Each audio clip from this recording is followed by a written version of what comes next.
whiskers? I guess Okay. he's been retired. Yeah, and that is probably the biggest issue with the TMDL that people raise, and that is probably the biggest change from going completely from a voluntary approach and tributary strategies to TMDLs. We have made it clear since 2009, various terms, there would be backstops or consequences if a state were to fall behind.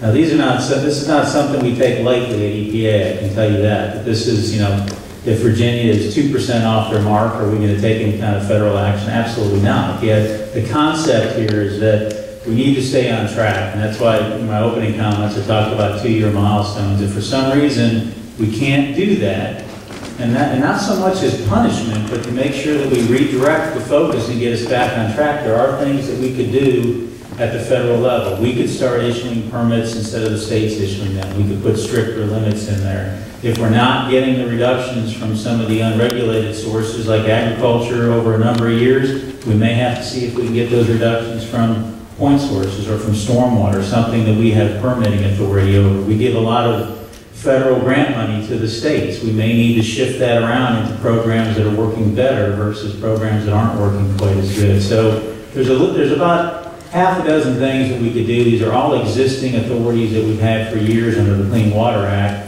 Do we want to use them? No. But could we use them? Yes, we could. And that's probably one of the biggest differences. Personally, I don't think we're going to have to. The plan that we've seen from Virginia and Maryland and all the other states are pretty darn strong. The question is going to be, can we stay on track? Can we get the resources to keep implementing it and stay at that accelerated pace? So my hope is that no, but is there a possibility there could be federal action? Yes. Okay, thank you. And let's see, we have about 5 minutes left in terms of what we actually scheduled this conversation to last. But why don't we do this? The final question is, and you can either choose to comment on this or maybe go off on a different direction, but maybe 30 seconds to a minute if you want to direct folks to the website or just make some closing remarks. We sure appreciate it. I do want to honor the time that we said would end. I'd be happy to stay and answer questions tonight. But here we go. This is I think, maybe a good one to wrap up here. How are we going to pay for cost of compliance? We must also recognize benefits of TMDL program, such as jobs, recreation, fisheries.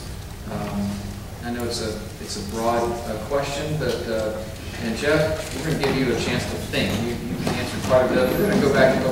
No chance to think. Right? There we go. Thank you very much. There you go. I just feel like you're Toastmaster. Well, I think there's been a lot said about, we're leading the way, and Jeff pointed out, we were maybe an easy target, and we were. I mean, we send it out at the end of the pipe, we measure, we're very scientific, we know exactly what goes out.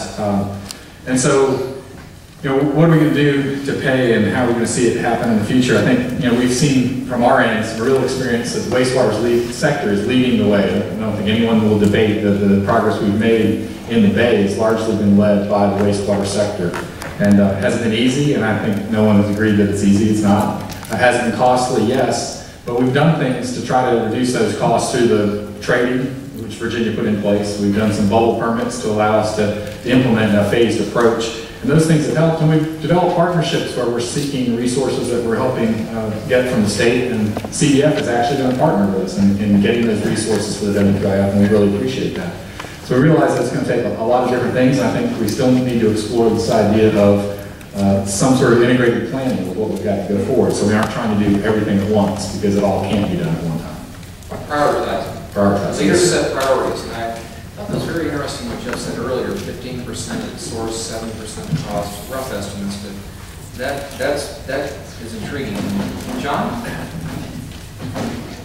When I first started in this business, we won't say how long ago that was, but about the time the Clean Water Act passed, we had an awful lot of, as Ted characterized, relatively easy solutions. They were engineering, they were technical, and we had a boatload of federal money to implement what obviously was needed at the wastewater plant.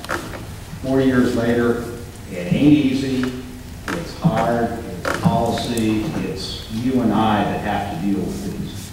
I think the trading programs that We've talked about whether it's on the wastewater side or the stormwater side, help us move in that direction.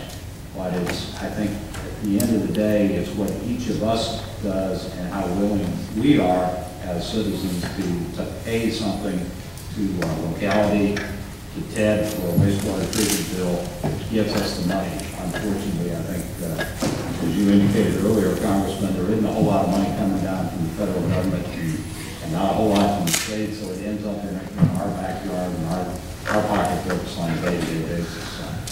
Thank you, John. Thank you for being here. Anthony. Well, thank you, Congressman, for inviting me. Virginia's been working hard to put together a watershed implementation plan that gives the localities the flexibilities to meet their reduction goals in a cost-effective manner. We think that giving the localities a number of options gives them the ability to look at where they can meet their reduction goals by using agriculture, by using forestry BMPs, or if they decide that upgrading their wastewater treatment plant or doing retrofits is the most cost-effective. We want to make sure that they have the ability to make those decisions. Last year, the state included about $36.4 million in the Water Quality Improvement Fund to help to manage the TMDL program. We're also looking at putting about $50 million into the Water Quality Improvement Fund this year, but we know that's not a lot of money. This is going to be an effort where the state, localities, and the federal government all need to look at funding opportunities so we can make this plan successful. Very good. Thank you. Thanks again for being here. Dr. Kirschner, Carl, thank you. The observation I would make in response to the question is that in the Bay program, the scientists who are involved in the Bay program don't all represent just biological and physical scientists. There are a fair number of social scientists, particularly economists. And one of the interesting things that is emerging from their work on what we are doing with the Bay program is the realization that we aren't just throwing dollars out there with the idea that the dollars are going to soak up nitrogen and phosphorus. We are buying goods and services with those things. And so there is an economy in and of itself that is driven by our environmental management and restoration efforts, and it's not all negative. It is a different way of doing business, but in fact, in order to improve and maintain the quality of the system, we have to change the way we have been living in this system. And so there will be a new normal in our practices if indeed we are to achieve some sustainable future. But the point I would leave you with, or I hope I'm making, is that we're not just paying fines and taxes here. We are, in fact, buying goods and services and stimulating some economic activity in the process of restoring the system. Thank you. Jeff, thank you for being here. Thank you. I really do appreciate the invitation. This has been great. And I've had time to think, so now I need to say something really smart. And I'm actually glad the cost issue came up because it is an issue and we'd be quite honestly dodging the issue if we didn't talk about it tonight. It's going to take additional resources. There's no doubt about it. And we talked about that a little bit early on with what the stormwater alone is going to cost. We've looked at this, and by we, I mean the Commonwealth of Virginia has looked at this and the legislature's looked at this a number of times. I know there was an exhaustive study done during Governor Warner's term, I think it was, of how do we raise the billions of dollars that it's going to take. And there are options for doing it. I will grant you they may not be very politically acceptable nowadays, but this kind of money can be raised.